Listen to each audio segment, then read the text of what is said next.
Meda spava, ovo je Medin san. Laza sanja, ali večeras njegov san izgleda kao ogromna džinovska bojanka.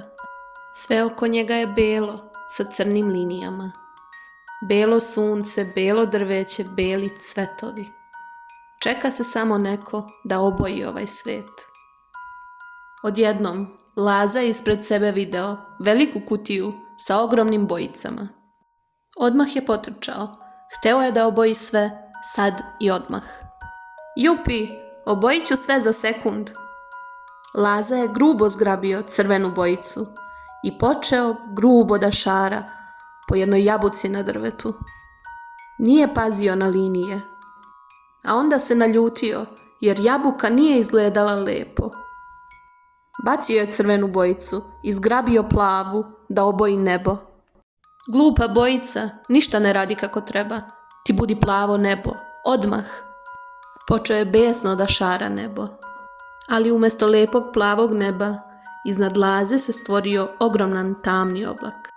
I počela je da pada kiša od plavih tačkica po Lazi. Jao, sav sam umazan, ove bojice su pokvarene. Laza je seo, sav umazan i ljut. Tada se do njega dokotrljala sjajna žuta bojica. Ona nije bila ljuta, samo je tiho stajala. Laza je uzdahnuo.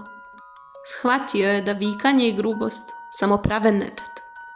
Izvini, žuta bojico. Bio sam grub. Molim te, hajde da probamo polako, da nacrtamo sunce.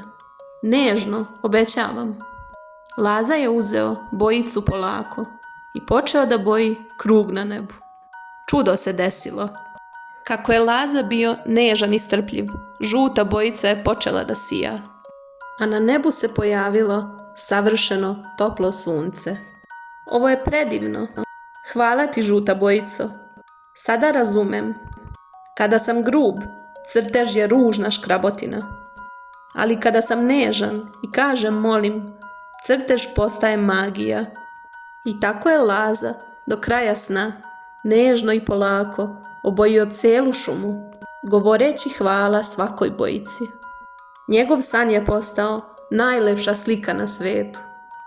Zadovoljan svojim umetničkim delom, Laza se polako vratio u dubok san. Laku noć. Medin san se nastavlja.